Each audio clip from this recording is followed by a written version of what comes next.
السلام عليكم ورحمة الله وبركاته. الحمد لله رب العالمين والصلاة والسلام على سيدنا محمد أشرف المرسلين وعلى آله وصحابه وأهل بيته وأتباعه أجمعين. أما بعد، أعوذ بالله من الشيطان الرجيم. بسم الله الرحمن الرحيم. ومن يقتل مؤمنا متعمدا فجزاؤه جهنم خالدا فيها وغضب الله عليه ولعنه وأعد له عذابا عظيما. صدق الله العظيم.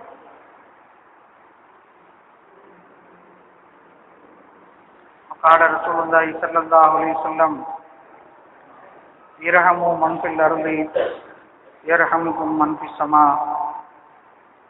وقال رسول الله صلى الله عليه وسلم أيضا: ارحموا ترحموا. صدق رسول الله صلى الله عليه وسلم. கண்ணியத்திற்கும் மரியாதைக்குரிய பெரியோர்களே, சகோதரர்களே,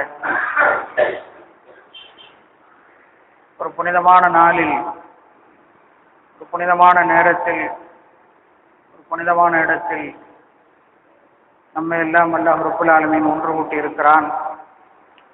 நாளை மறுமையில் நபிமார்களோடு, வலிமார்களோடு, ஷுஹதாக்களோடு, சாலிஹீன்களோடு மேலான சோனமாம் ஜன்னத்துல் ஃபிர்தௌஸில் அல்லாஹ்வுடைய புனித லிகாவோடு, அவனுடைய ரசூலுடைய புனித லிகாவோடு,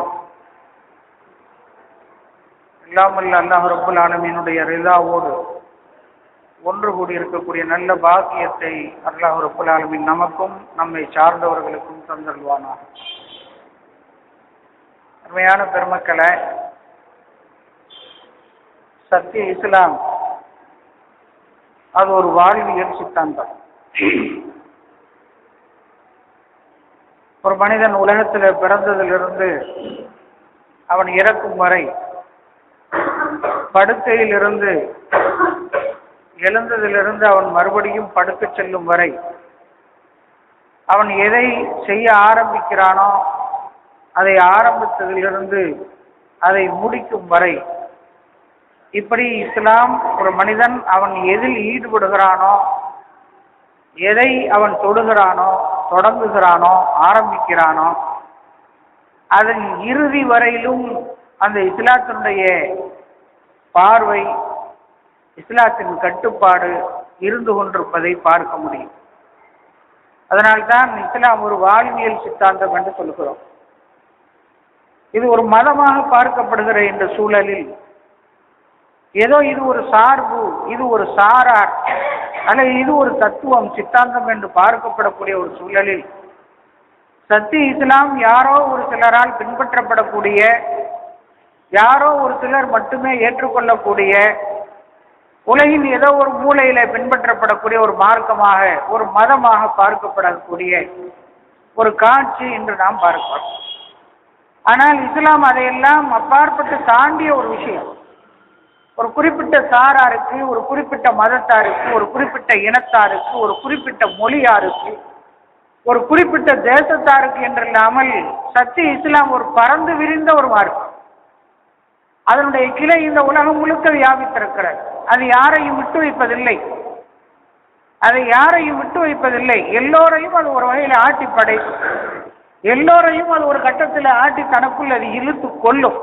ரசூலுல்லாஹி ஸல்லல்லாஹு அலைஹி வஸல்லம் அவர்கள் சொன்ன வாக்கு, இறுதி நாளின் போது கோபுரங்களோ குடிசைகளோ சத்திய இஸ்லாம் அந்த வீட்டுக்குள் நுழையாமல் இருக்காது என்று ரசூலுல்லாஹி ஸல்லல்லாஹு அலைஹி வஸல்லம் அவர்கள் அழுத்தம் திருத்தமாக சொன்னார்.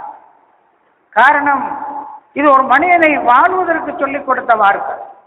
எப்படி வாழ வேண்டும் என்ற தத்துவத்தை, எப்படி வாழ வேண்டும் என்ற சித்தாந்தத்தை இந்த உலகத்திற்கு சொன்ன ஒரு அற்புதமான மார்க்கம் இஸ்லாம். அது எதுவாக இருந்தாலும் சரி, சற்று விளங்குமாறு சொல்ல வேண்டுமானால், உலகத்திலே வாழுகிற போது பல்வேறு இயல்களை நாம் பார்க்கிறோம். இயல்கள் என்று சொல்லப்படக்கூடிய, அல்லது இசங்கள் என்று சொல்கிறார்களே, குடும்பவியல், குற்றவியல், அரசியல், பொருளியல், ஆன்மீக இயல், இப்படி பல இயல்கள் இருக்கிற. இந்த எல்லா இயல்களுக்கும் அடித்தளம் இஸ்லாம் தான் அமைத்து கொடுத்து. நீங்கள் சற்று நன்றாக பார்த்தால் சத்திய இஸ்லாம் எல்லா இயல்களுக்கும் அடித்தளத்தை, ஆரம்பத்தை, இன்னும் சற்று விரிவாக சொன்னால் இந்த உலகத்தில் எத்தனை இயல்கள் இருக்கிறதோ அத்தனை இயல்களுக்கும் அரிச்சுவடியை கற்றுக் கொடுத்தது சத்திய இஸ்லாம்.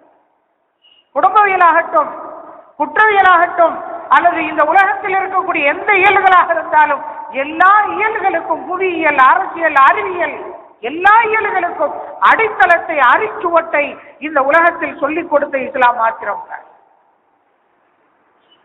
ஆனால் அங்கொன்றும் இங்கொன்றும் நடக்கக்கூடிய சில நிகழ்வுகளை வைத்து இஸ்லாம் ஒரு பயங்கரமான மார்க்கம் என்பது போலவும், முஸ்லிம்கள் அவர்கள் பயங்கரவாதிகள் போலவும், அவர்கள் சொல்லக்கூடிய செய்திகள் ஏதோ ஒரு பயங்கரவாதத்தை தூண்டுவது போலவும், எங்காவது ஒரு இடத்துல நடக்கக்கூடிய ஒரு சில நிகழ்வுகளை வைத்துக் கொண்டு இந்த இஸ்லாத்தின் மீது சேரை வாரி வீசக்கூடிய, சேரை இழுத்து பூசக்கூடிய ஒரு கொடுமையும் கூட இந்த தேசத்துல இல்லை, சர்வதேசத்திலே நடந்து கொண்டிருக்கிறது.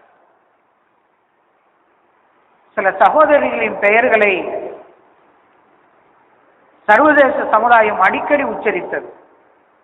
சமீபத்தில் நம்முடைய தமிழகத்தில் காதல் என்ற கிறுக்குத்தனத்தால் தன்னை காதலிக்க மறுத்தார்கள் என்பதற்காக, அல்லது தன்னுடைய ஆசைக்கு இணங்க மறுத்தால் என்பதற்காக திராவகம் ஊற்றி கொலை செய்யப்பட்ட 2 சகோதரிகளுடைய பெயர்களை தமிழகம் வித்தியாசமில்லாமல் ஒலித்துக் கொண்டிருந்தது, உச்சரித்துக் கொண்டிருந்தது. இது தமிழ்நாட்டில்.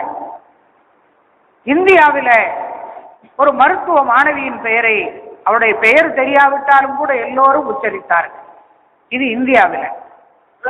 அண்மையில் கடந்த மாதத்தில் ஒரு நாளில் உலகம் முழுக்க ஒரு இஸ்லாமிய சகோதரியின் பெயர் உச்சரிக்கப்பட்டது, ஒட்டுமொத்த உலகத்தில்.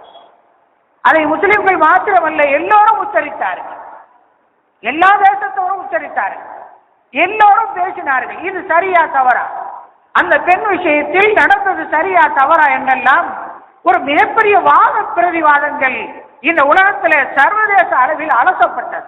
எல்லோரும் பேசினார்கள். நான் சுருக்கமாக சொல்கிறேன், அதை பற்றி பேச வேண்டுமானால் நாள் கணக்காக வேண்டும்.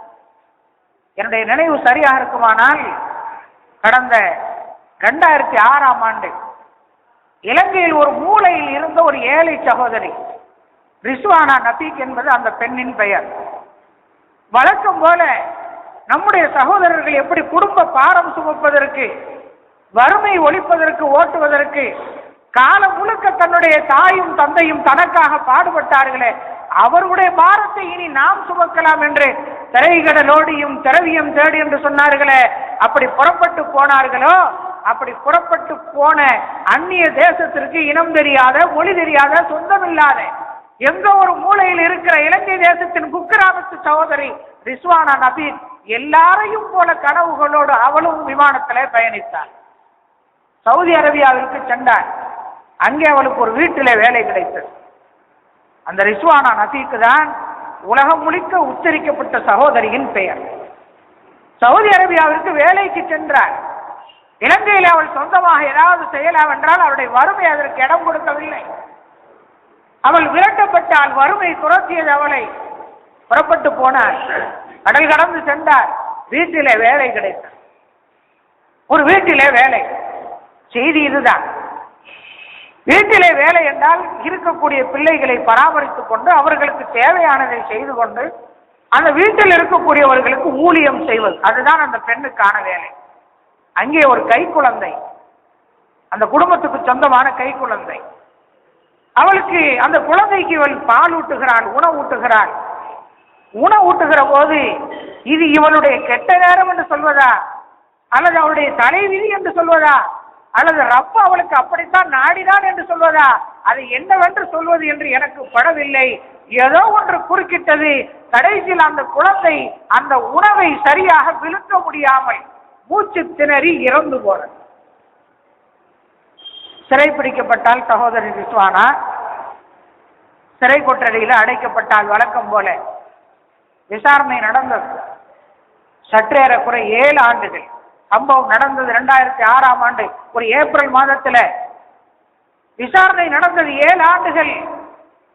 பல்வேறு விசாரணைகள், குறுக்கு விசாரணைகள், இறக்கப்படுகிறீர்களா, மன்னிக்கிறீர்களா என்று அவருடைய சொந்தக்காரிடத்தில், பிள்ளையின் சொந்தக்காரிடத்தில் கேட்கப்பட்டது. இப்படி 7 ஆண்டுகள் விசாரணை இழுத்தடிக்கப்பட்டு மேலும் மேலும் என்று ஏதாவது ஒரு காலகட்டத்தில் குழந்தையின் பெற்றோரும் சொந்தக்காரர்களும் ஒரு கால் மன்னித்தால் இந்த ரிஸ்வானாவின் உசுரை காப்பாற்றி விடலாமே என்ற நப்பாசையில் சவுதி அரசும் சரி, சவுதி அரசின் நீதித்துறையும் சரி, இஸ்லாமிய ஷரியத்தை பேணக்கூடிய அந்த தேசமும் சரி, எல்லோருமாக சேர்ந்து காத்திருந்தார்கள். ஆண்டு 7 கடந்த மாதம் ரிஸ்வானா நபி அவருடைய சொந்தக்காரர்களால் கொலை செய்யப்பட்ட, மன்னிக்கவும், இறந்து போன அந்த குழந்தையினுடைய பெற்றோரால், உறவினர்களால் மன்னிக்கப்படாமல் எங்களால் அதை ஏற்றுக்கொள்ள முடியாது என்று சொல்லப்பட்ட அந்த சகோதரி கடைசியில் அவனுக்கு மரண தண்டனையை ஷரியத் நீதிமன்றம் வழங்கியது. சும்மா இருப்பார்களா இங்கே இருக்கக்கூடிய நீதிமான்கள்? சும்மா இருப்பார்களா இங்கே இருக்கக்கூடிய மனித உரிமையாளர்கள்? அப்படின்னா என்னன்னு எனக்கு தெரியல. ஏனோ மனித உரிமை என்பது ஒரு குறிப்பிட்ட சாராருக்கு மட்டுமே சொந்தமானது. கொலை என்பது எவனோ ஒருவனுக்கு மட்டுமே சொந்தமானது. ஆப்கானிஸ்தானத்தில், அண்டையில் இருக்கக்கூடிய ஆப்கானிஸ்தானத்தில் பல்லாயிரம் விசாரணைகள் கொல்லப்பட்டார்கள். எந்த உரிமையாளனும் பேசவில்லை. மனித உரிமையாளன் ஊமையாகி போனான். ஊடகங்கள் எல்லாம் தன்னுடைய எழுதுகோலை மூடி வைத்துக் கொண்டது. ஊடகங்கள் எல்லாம் தன்னுடைய ஒளிபரப்புகளை நிறுத்தி கொண்டது. எழுதிய பேனாக்கள் பக்கம் பக்கமாக வரி வரிகளாக மனித உரிமை பற்றியும், மனித உரிமை மீறல் பற்றியும், மனிதாபிமானம் பற்றியும், மனித நேயம் பற்றியும் பேசிய பத்திரிகைகளும் ஊடகங்களும் தங்களுடைய எழுதுகோள்களை மூடி வைத்துக் கொண்டனர். ஆப்கானிஸ்தானத்திலே சகோதரிகள் கொல்லப்பட்டார்களே, சிரியாவிலே கொல்லப்பட்டார்களே, பலஸ்தீனத்திலே கொல்லப்பட்டார்களே, இஸ்லாமிய நாடுகளில் அரச பயங்கரவாதத்தால் கொல்லப்பட்ட சகோதரிகள் ஒருவரா இருவரா? ஒரே ஒரு ரிஸ்வானா. அவள் சந்தர்ப்ப சூழ்நிலையால் மரண தண்டனை நிறைவேற்றப்பட்டது என்றவுடன் உலகத்திலே வழக்கம் போல எல்லோரும் சேர்ந்து கூக்குரலிட்டார்கள். அமெரிக்காக்காரன் யாரை வேண்டுமானாலும் கொலை செய்யலாம், இஸ்ரேல்காரன் யார் வேண்டுமானாலும் கொலை செய்யலாம், பிரான்சுக்காரன் யாரை வேண்டுமானாலும் கொலை செய்யலாம், அவர்கள் எல்லாம் கொலை செய்யலாம், அதெல்லாம் கொலை அல்ல, அது தீவிரவாத ஒழிப்பு அல்லது பயங்கரவாத ஒழிப்பு என்று அதற்கு ஒரு பெயரை சூட்டி அதை கொத்து கொத்தாக குழந்தைகளும் தாய்மார்களும் கொல்லப்பட்டாலும் கூட அதையெல்லாம் ஒரு சராசரி செய்தியாக ஊடகங்கள் மூடி மறைத்து விடுகிறது. ஆனால் ரிஸ்வானா நபி அவள் சவுதி அரேபியாவிலே மரண தண்டனை விதிக்கப்பட்ட போது மூடி இருந்த எல்லா எழுதுகோள்களும் ஒரே நேரத்தில் திறந்து கொண்டது. எல்லோரும் எழுதினார்கள், இது மனித உரிமை மீறல். யதார்த்தமாக நடந்த சம்பவம் அது. அதற்காக அந்த குழந்தையை கொலை செய்தால் என்று மரண தண்டனை விதிக்கப்பட்டது உச்சபட்சமான தண்டனை.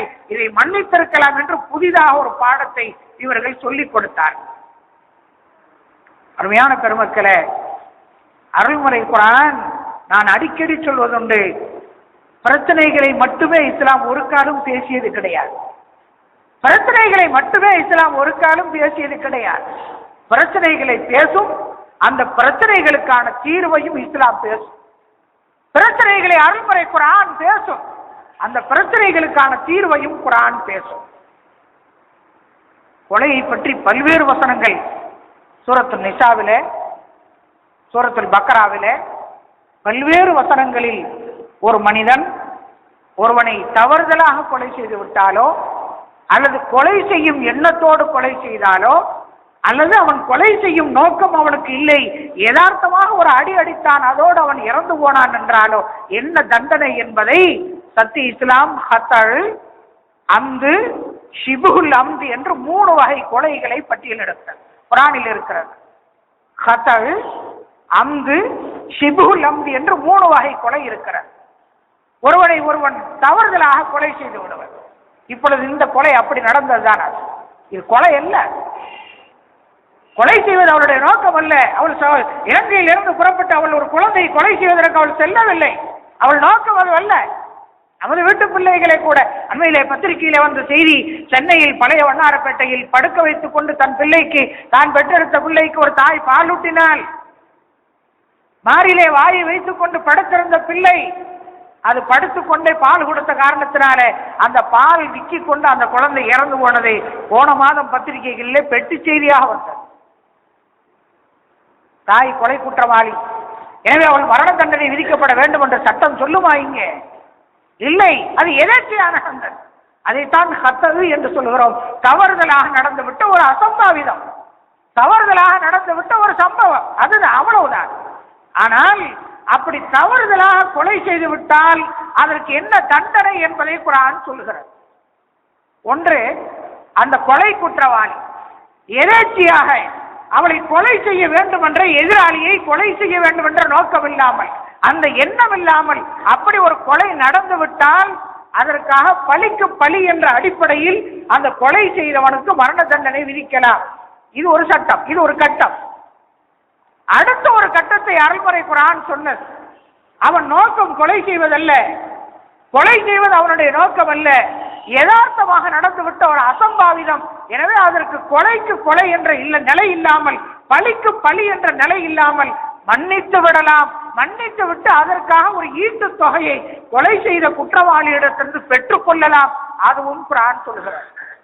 ஒரு நீண்ட வசனம், யா அய்யுஹல்லதீன ஆமனூ குதிப அலைக்குமுல் கிஸாஸு பில் கத்லா அல் ஹுர்ரு பில் ஹுர்ரி வல் அப்து பில் அப்தி வல் உன்ஸா பில் உன்ஸா ஃபமன் உஃபிய லஹு மின் அஹீஹி ஷைஉன் ஃபத்திபாஉ பில் மஅரூஃப் வ அதாஉன் இலைஹி பி இஹ்சான் ذلك تخفيف من ربكم ورحمة فمن اعتدى بعد ذلك فله عذاب أليم.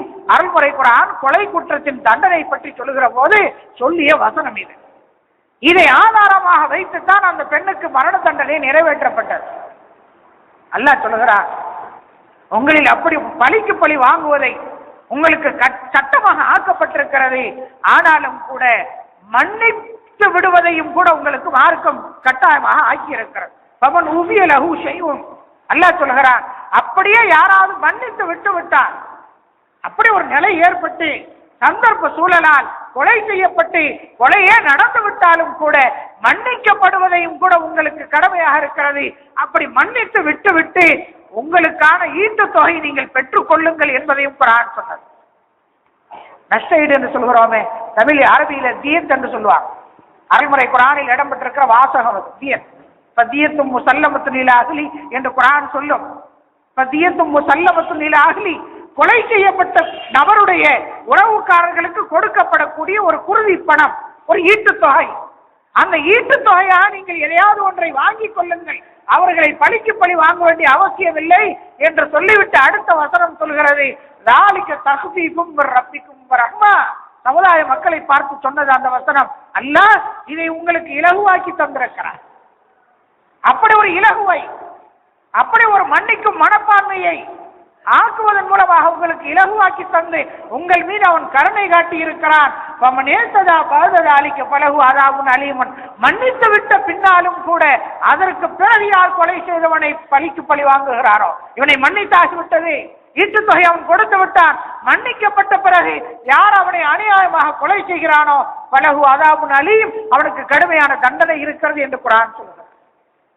இவர்கள் புதிதாக சொன்னது போல் சொன்னார்கள், மன்னித்து விட்டிருக்கலாம். குர்ஆன் அதைத்தான் சொன்னது, குர்ஆன் அதைத்தான் சொன்னது. நான் இன்னொரு செய்தியும் கூட உங்களுக்கு பதிவு செய்ய விரும்புகிறேன். சவுதி அரசாங்கம் கொலை செய்யப்பட்ட அந்த குழந்தையின் பெற்றோரிடத்தில் பேசியது அந்த பெண்ணின் சார்பாக அல்ல, சவுதி அரசாங்கத்தின் சார்பாக 5 கோடி ரூபாயை, ஒன்றல்ல இரண்டல்ல பெருமக்களே, 5 கோடி ரூபாயை நஷ்ட ஈட்டு தொகையாக அந்த ஏழை சகோதரியின் சார்பாக நாங்கள் தருகிறோம், அந்த தாயை சகோதரியை நீங்கள் மன்னியுங்கள் என்று சவுதி அரசாங்கம் நேரடியாக பேசியது.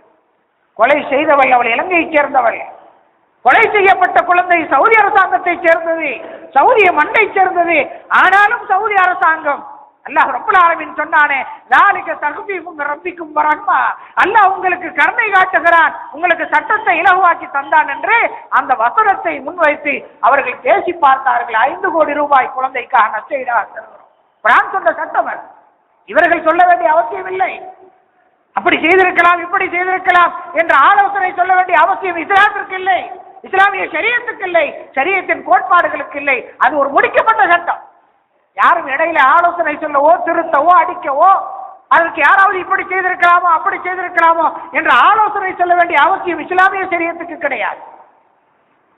இந்திய அரசியல் சாசனம் இதுவரையிலும் 100க்கும் மேற்பட்ட தடவை திருத்தப்பட்டிருக்கிறது. 1956 ஆட்சி முறைக்கு வந்தது இந்திய அரசியல் சாசனம். 1956 ஆட்சி பொறுப்புக்கு வந்து இதுவரையிலும் இந்த இத்தனை 60 ஆண்டுகளுக்கு மேல்களில் சற்றேறக்குறைய 100க்கும் மேற்பட்ட தடவை அந்த சட்டங்கள் திருத்தப்பட்டிருக்கிறது. உங்களுக்கு எல்லாம் தெரியும். ஆனால் சத்திய இஸ்லாம் இந்த உலகத்தில் எப்பொழுது அறிமுகமானதோ அப்பொழுது என்ன சட்டத்தை சொன்னதோ அந்த சட்டத்தை இம்மி அளவு மட்டுமல்ல, ஒரு அணுவளவு கூட, ஒரு புள்ளி அளவு கூட, புள்ளியின் புள்ளி அளவு கூட இதுவரையிலும் அதன் மீது கை வைக்கப்படவில்லை. கை வைக்கும் அதிகாரம் எந்த கொம்பனுக்கும் உலகத்தில் இல்லை. எவனும் அதிலே கை வைக்க முடியாது. ஆணாக இருந்தாலும் நீங்களாக இருந்தாலும் உலகமே ஒன்று கூடி எல்லோருமாக சேர்ந்து அதை திருத்தலாம் என்றாலும் கூட அதை திருத்தி அமைக்கிற அதிகாரத்தை இந்த உலகத்தில் எந்த கொம்பனுக்கும் அல்லாஹ் கொடுக்கவில்லை. அருள்முறை குர்ஆனில் ஒரு செய்தி அல்லாஹ் சொல்கிறான். ரசூலுல்லாஹி ஸல்லல்லாஹு அலைஹி வஸல்லம் இடத்திலே ஒரு சிலர் வந்தார்கள். வந்து சொன்னார்கள், இந்த குர்ஆன் நீங்கள் இப்பொழுது வைத்திருக்கிறீர்களே குர்ஆன், அந்த குர்ஆன் எங்களை கடுமையாக சாடுகிறது. முனாஃபிக்குகளில் சிலர், காபிர்களில் சிலர், நீங்கள் இப்பொழுது வைத்திருக்கிற குர்ஆன் எங்களை கடுமையாக சாடுகிறது. எனவே அதில் இருக்கக்கூடிய வசனங்கள் சிலதை நீங்கள் மாற்ற வேண்டும் என்று ரசூலுல்லாஹி ஸல்லல்லாஹு அலைஹி வஸல்லம் இடத்திலே வந்து கேட்டார். அதற்கு நபி அவர்கள் பதில் சொன்னார்கள் என்ற செய்தியை குர்ஆன் சொல்கிறது. என் இஷ்டத்திற்கு நான் அதை மாற்றுகிற அதிகாரம் எனக்கு இல்லை. அதை என் விருப்பத்திற்கு தகுந்தவாறு அல்லது உங்களுடைய விருப்பத்திற்கு தகுந்தவாறு அல்லது ஊரின் விருப்பத்திற்கு தகுந்தவாறு அதை மாற்றுகிற அதிகாரம் எனக்கு இல்லை. அன்னு பர்த்திலஹுவின் தில்காய் நஃப்ஸி இந்நத்தபி இல்லாமா யூஹா இலைய ரசூலுல்லாஹி ஸல்லல்லாஹு அலைஹி வஸல்லம் அவர்கள் அவரிடத்திலே சொன்னார்கள் என்று அல்லாஹ் சொல்கிறான். அதை என் இஷ்டத்திற்கு நான் அதை மாற்ற முடியாது. எனக்கு எதை அல்லாஹ் சொன்னானோ அதை நான் செய்கிறேன் அவ்வளவுதான் என்று சொன்னார்கள் என்று குர்ஆன் சொல்லும். யாரும் அதற்கு இடைச்செருகலாக, யாரும் அதிலே போய் தன்னுடைய கருத்துக்களை புகுத்த அல்லது ஆலோசனைகள் சொல்ல யாரும் அதிலே போய் குறுக்கே நிற்க முடியாத சகோதரர்களே. ரசூலுல்லாஹி ஸல்லல்லாஹு அலைஹி வஸல்லம் அவர்கள் அழுத்தமாக சொன்னார்கள், சட்டம் முடிந்தாகிவிட்டது. யாராக இருந்தாலும் சரி அவர்களுக்கான தண்டனை நிறைவேற்றப்பட வேண்டும் என்பதிலே மாற்று கருத்தில்லை என்பதோடு மாத்திரமல்ல, அருள்முறை குர்ஆன் சொன்ன சட்டம் அப்படியே கொலை குற்றவாளியை மன்னித்து விட்டு அதற்காக ஈட்டுத் தொகையாக கொலை செய்தவனின் இடத்திலிருந்து அதை வசூலித்துக் கொள்ளலாம் என்ற சட்டத்தை கூட சவுதி அரசாங்கம் நாங்களே தருகிறோம் 5 கோடி, அந்த வழக்கை நீங்கள் திரும்ப பெற வேண்டும் என்று சொன்ன போது அந்த குடும்பத்தவர்கள் அதற்கும் மறுத்தார். அதனால்தான் 7 ஆண்டுகள் ஆன காலம் மாறும். காலம் இருக்கிறதே சகோதரர்களே, எல்லோருக்குமாக சொல்கிறேன், யாராக இருந்தாலும் எல்லோருக்குமாக சொல்கிறேன், காலம் இருக்கிறதே, காலம் எல்லாவற்றையும் மாற்றும். சில நேரங்களிலே சில சங்கடங்கள் வருகிற போது இன்றே நான் இறந்து விடலாமா என்றெல்லாம் யோசிப்பவர்கள் இருப்போம். இப்பொழுதே நான் மரணித்து விட்டால் என்ன என்று கேட்பவர்களும் பேசுபவர்களும் இருப்போம். இல்லை சகோதரர்களே, நிச்சயமாக இல்லை. காலம் ஒரு நாள் உலகத்தில் எதையும் மாற்றும். அப்படிப்பட்ட ஆற்றல் காலத்துக்கு இருக்கிறது. காலம் எந்த காயத்திற்கும் மருந்தை ஒரு நாள் கொடுக்கும். காலம் எந்த காயத்திற்கும் ஒரு நாள் மருந்தை கொடுக்கும். அந்த குழந்தை இறந்து போன காயத்தை ஒரு நாள் காலம் கொடுக்கும் என்று அரசும் நம்பியது, அரசு நீதித்துறையும் நம்பியது. கொலை குற்றம் சாட்டப்பட்ட சகோதரி ரிஸ்வானா அவளும் நம்பினாள், அவருடைய சகோதரர்களும் உறவுகளும் நம்பினார்கள். காலம் மாற்றும். காலம் மாறுகிற போது தன் சகோதரி தன்னோடு வந்து இணைந்து கொள்வாள், தன் பிள்ளை தன்னோடு வந்து இணைந்து கொள்ளும் என்று இலங்கையில் இருக்கக்கூடிய உறவுக்காரர்கள் எல்லாம் நம்பினார்கள். ஆனாலும் அந்த கொலைக்கு உண்டான கொலை செய்யப்பட்ட இறந்து போன அந்த குழந்தையின் உறவுக்காரர்கள் அவர்களை காலம் மாற்றவில்லை.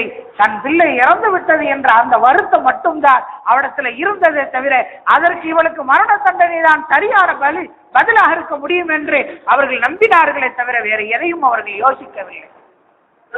கடைசியில என்னவெல்லாமோ செய்து பார்த்தும் கூட ஷரியத் நீதிமன்றம் வழக்கம் போல் தலையிட்டது.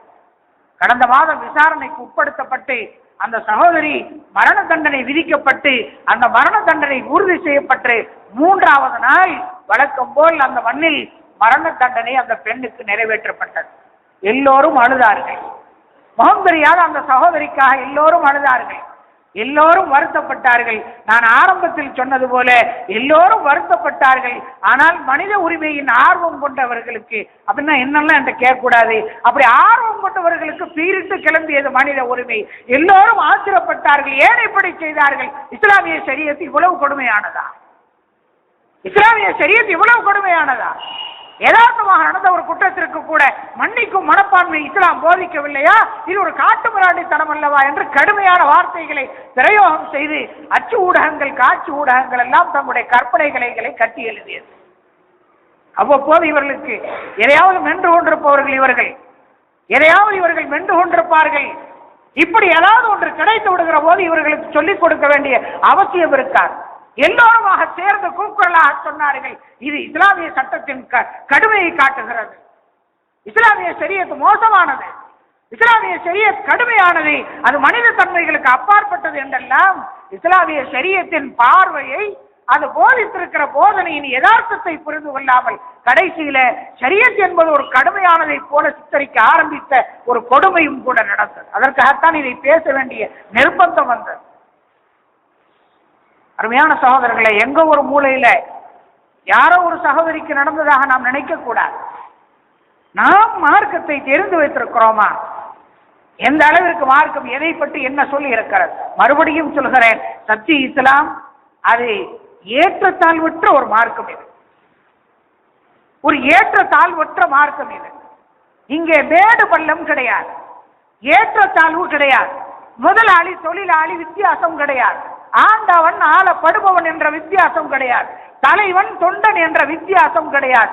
உலகத்தில் யாராக இருந்தாலும் முஸ்லிம் என்ற கட்டத்துக்குள் நீ வந்து விடுகிற போது, முஸ்லிம் என்ற கட்டத்துக்குள் நீ வந்து விடுகிற போது இங்கே ஏற்றத்தாழ்வுக்கு இடமும் இல்லை. அப்படி யாராவது ஒருவன் பேசிக்கொண்டு வந்தால் அவன் இஸ்லாத்தை விட்டு வெளியேறவனாக கருதப்படுவானே தவிர அவன் முஸ்லிமாக கருதப்பட மாட்டான்.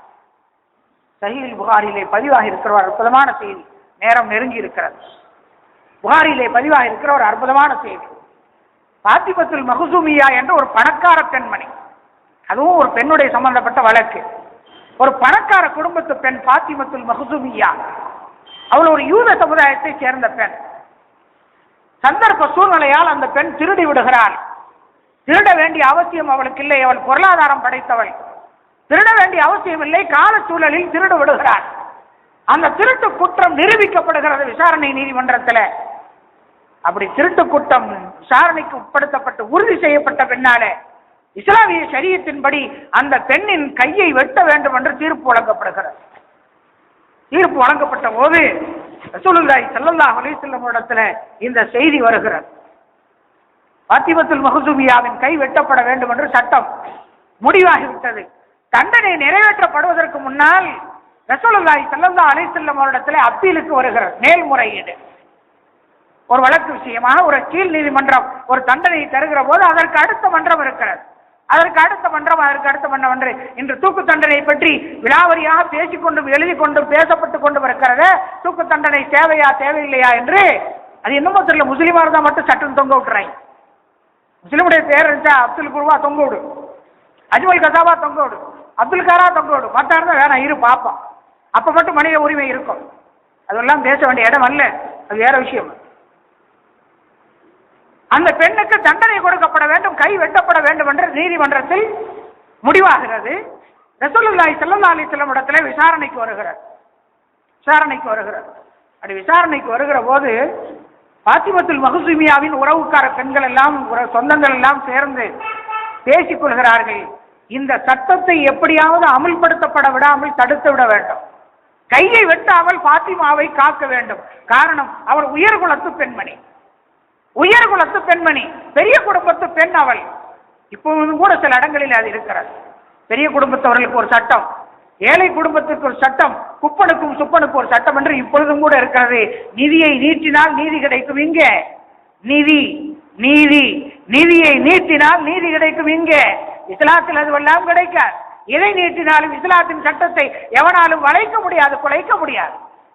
கடைசியில அவனுக்கு தண்டனை நிறைவேற்றப்பட்ட போது கையை வெட்ட விடாமல் தடுக்க வேண்டும் என்று அவருடைய சிலர் முயற்சி செய்து யாரை பார்த்து பேசினா சரியா வரும், நபியவர்கள் யார் சொன்னா கேட்பாங்க அப்படின்னு ஒரு ஆலோசனை. நபியவர்களுக்கு விருப்பமான ஒரு மனிதரை பிடித்து அவர்கள் மூலமாக இந்த சட்டத்தை செயல்படுத்த விடாமல் செயல்வடிவம் பெறாமல் தடுக்கலாம் என்று பேசப்பட்ட போது நபியவர்களால் மிக மிக நேசிக்கப்பட்ட ஹஜ்ரத் உஸாமா இப்னு ஸைத் ரலியல்லாஹு அன்ஹு, ரசூலுல்லாஹி ஸல்லல்லாஹு அலைஹி வஸல்லம் அவருடைய வளர்ப்பு மகன் இருந்தார்களே ஸைத் இப்னு ஹாரிஸா ரலியல்லாஹு அன்ஹு, அவர்களுடைய மகன் ஹஜ்ரத் உஸாமா இப்னு ஸைத் ரலியல்லாஹு அன்ஹு. ஸெய்த் இப்னு ஹாரிஸா ரலியல்லாஹு அவர்கள் நபி அவர்களுடைய வளர்ப்பு மகன், அவர்களை உயிருக்கு மேலாக நேசித்தார்கள். அவருடைய வளர்ப்பு மகனை எப்படி நேசித்தார்களோ அதே அளவிற்கு அவருடைய மகன் உசாமா இப்னு ஸெய்த் ரலியல்லாஹு அவர்களையும் நபி அவர்கள் நேசித்தார்கள். அந்த உசாமாவை இவர்கள் பிடித்தார்கள். இந்த உசாமா பிடிச்சாங்களா இல்லையோ தெரியல, ஆனால் அந்த உசாமாவை பிடித்தார்கள். உசாமா இப்னு ஸெய்த் ரலியல்லாஹு அவர்களை பிடித்து, நீங்கள் நபியிடத்தில் பேசி பாருங்கள், அந்த பெண்ணின் கையை வெட்டப்பட்டால் அந்த குடும்பத்தின் கௌரவம் பாதிக்கப்படும், மதீனாவில் எல்லோரும் அசிங்கமாக பேசுவார்கள், தெரியாதா உங்களை என்று அருவருப்பாக பார்க்கப்படுகிற பேசப்படுகிற நிலை வரும். எனவே நீங்கள் தலையிட்டு எப்படியாவது அந்த பெண்ணுக்கு கொடுக்கப்பட்ட தண்டனையை ரத்து செய்ய வேண்டும், அதற்காக நீங்கள் தான் நபியிடத்தில் பேச வேண்டும் என்று உசாமா இப்னு ஸெய்த் ரலியல்லாஹு அவர்களை பிடித்து அவர்கள் மூலம் பேச வைக்கப்பட்ட உசாமா இப்னு ஸெய்த் ரலியல்லாஹு அவர்கள் நபியிடத்தில் வளர்ந்தவர்கள் இல்லையா? பண்பாடு, கலாச்சாரம், இரக்க சிந்தனை, ரசூலுல்லாஹி ஸல்லல்லாஹு அலைஹி வஸல்லம் இடத்திலே கருணையே உருவான மனிதரிடத்திலே வளர்ந்தவர் இல்லையா? அவருக்கும் கூட இரக்கம் வந்தது. உசாமா இப்னு ஸெய்த் ரலியல்லாஹு அவர்கள் நேராக ரசூலுல்லாஹி ஸல்லல்லாஹு அலைஹி வஸல்லம் இடத்திலே போனாங்க, போய் பேசினாங்க. பேசி பார்த்த போது ரசூலுல்லாஹி ஸல்லல்லாஹு அலைஹி வஸல்லம் அவர்கள் மனம் மாறுவார்கள் என்று நினைத்தார்கள். ஆனால் நபியுடைய முகம் மாறியது. நபியுடைய முகம் மாறியது.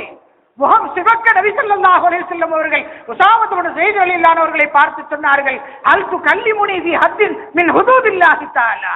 அல்லாஹ் இட்ட கட்டளையை அவன் விதித்த தண்டனையை அதில் மறுபரிசீலனை செய்ய வேண்டும் என்று, அவளுக்கு விதிக்கப்பட்ட தண்டனை மாற்றி வைக்கப்பட வேண்டும் என்று பேசுகிற அதிகாரத்தை உனக்கு எவன் கொடுத்தான்? யார் கொடுத்தது? அல் துகல்லிமுனி ஃபீ ஹத்தின் மின் ஹுதூதில்லாஹ். நீயும் இயற்றிய சட்டம் அல்லவே அது? நீயும் நானும் இயற்றிய சட்டம் அல்லவே? திருடினால் கைவெட்ட வேண்டும் என்று குர்ஆன் சொன்ன சட்டம், ஷரியத்தின் சட்டம் அது. அப்படி இருக்க நீயும் நானும் அதை பேசுவதற்கோ மறுபரிசீலனை செய்வதற்கோ எந்த கொம்படுக்கும் அதிகாரம் இல்லை. அல்லாஹ்வுடைய தண்டனை நிறைவேற்றுவதற்கு பரிந்து பேசுவதற்கு நீ வந்து விட்டாயா? இதற்கு முன்னால் இருந்த சமுதாயம் ஏன் தெரியுமா அழிக்கப்பட்டது? அவர்களிலே யாராவது வசதி படைத்தவர்கள் தவறு செய்தால் அவர்களுக்கு தண்டனை கொடுப்பார்கள், வசதி இழந்தவர்கள் தவறு செய்தால் அந்த தண்டனையை ரத்து செய்வார்கள். அப்படித்தான் உங்களுக்கு முன்னால் இருந்த சமுதாய மக்கள் இருந்தார்கள். அதனால் அந்த கூட்டம் அழிக்கப்பட்டது என்று முந்தைய கூட்டத்தவர்கள் அழிக்கப்பட்ட காரணத்தை சொல்லிவிட்டு உச்சமாக நபி அவர்கள் சொன்னார்கள். அந்த இரண்டு செய்தியோடு நான் நிறைவு செய்கிறேன். உச்சமாக ரசூலுல்லாஹி ஸல்லல்லாஹு அலைஹி வஸல்லம் அவர்கள் சொன்னார்கள், வலவ் அன்ன ஃபாத்திமத்த பின்த முஹம்மதின் சரக்கத். இந்த ஃபாத்திமா அல்ல, முஹம்மதின் மகள் ஃபாத்திமா, அவள் திருடி இருந்தாலும் லகததியதா. இஸ்லாமிய ஷரியத் அங்கேதான் இருக்கிறது. முஹம்மதுடைய மகள் ஃபாத்திமா திருடி இருந்தாலும் அவருடைய கையையும் நான் வெட்டுவேன் என்று ரசூலுல்லாஹி ஸல்லல்லாஹு அலைஹி வஸல்லம் அவர்கள் அழுத்தம் திருத்தமாக சொன்னார்கள். புகாரிலே நீண்ட செய்தி, அதை நான் சுருக்கமாக சொல்கிறேன். முஹம்மதுடைய மகள் ஃபாத்திமா அவள் திருடி இருந்தாலும் கூட அவருடைய கையை வெட்டுவேன், அதுதான் இஸ்லாமிய நீதிமன்றத்தின் தீர்ப்பாக இருக்கும் என்று ரசூலுல்லாஹி ஸல்லல்லாஹு அலைஹி வஸல்லம் அவர்கள் அந்த இடத்திலே சொன்னார்கள் என்ற செய்தி. அதோடு இணைத்து இன்னொரு செய்தி பத்திரிகைகளிலே வந்த செய்தி. கேரளத்து இளைஞன் ஒருவன் சவுதி அரசாங்கத்தின் 3 இளைஞர்களால் கொலை செய்யப்பட்டார். அந்த செய்தியோடு இணைத்து பாருங்கள். இதை இப்பொழுது நான் சொன்ன செய்தியையும் இதையும் இணைத்து பாருங்கள். கேரளத்து இளைஞன் ஒருவன் சவுதி அரசாங்கத்தினுடைய சவுதி அரேபிய அந்த நாட்டுக்கார இளைஞர்களால் சந்தர்ப்ப சூழ்நிலையால் கொலை செய்யப்பட்டார். 3 இளைஞர்கள் சேர்ந்து அந்த கொலையை செய்தார்கள். இந்த சகோதரி ரிஸ்வானாவுக்கு தண்டனை விதிக்கப்பட்டது போல அவன் சவுதி அரேபியாவை சேர்ந்தவன் என்று பார்க்கப்படவில்லை. சகோதரர்களே, கொலை செய்யப்பட்டவன் கேரளத்துக்காரன், கொலை செய்தவன் அந்த மண்ணின் சொந்தக்காரன், மண்ணின் மைந்தன். ஆனாலும் கொலை செய்தவன் என்பதற்காக சத்திய இஸ்லாம் பாகுபாடு பார்க்கவில்லை. ஷரியத்தின் பார்வை மாறுபடவில்லை. சகோதரர்களே, ஃபாத்திமா திருடினாலும் கைவெட்டுவேன் என்று சொன்ன காருண்ய நபி ஸல்லல்லாஹு அலைஹி வஸல்லம் அவர்கள் சொல்லிக் கொடுத்த அதே ஷரியத் போன மாதம் அங்கே சவுதி அரேபியாவிலே நிறைவேறியது. கேரள இளைஞனை கொலை செய்த குற்றத்திற்காக 3 சவுதி அரேபியாவின் இளைஞர்கள் மரண தண்டனை விதிக்கப்பட்டு கொலை செய்யப்பட்டார்கள். அதுதான் இஸ்லாம், அதுதான் ஷரியத், அதுதான் ஷரியத்தினுடைய நீதி பரிபாலனம். அதுல எந்த மாற்றமும் முரண்களும் இருக்காது, முரண்பாடுகளும் இருக்க முடியாது. சகோதரர்களே, அப்படி யாராவது முரண்பாடு காண ஆரம்பித்தால் அல்லது முரண்பாடு பார்ப்பதற்கு முயற்சித்தால் அவன் இஸ்லாத்தை புரிந்து கொள்ளவில்லை என்று பொருள். எல்லாம் வல்ல அல்லாஹ் தஆலா சத்திய இஸ்லாத்தை புரிந்து கொள்ள செயலாற்ற நல்ல எண்ணங்களோடு, நல்ல சிந்தனைகளோடு, நல்லவர்களோடு, நல்லவைகளோடு வாழுகிற நல்ல வாக்கியத்தை ரப்புல் ஆலமீன் நமக்கும் நம் அனைவருக்கும் சார்ந்தவர்களுக்கும் தந்தருள்வானாக. வாஹிர் தஅவானா அனில் ஹம்துலில்லாஹி ரப்பில் ஆலமீன். அஸ்ஸலாமு அலைக்கும் வரஹ்மத்துல்லாஹி வபரகாத்துஹு.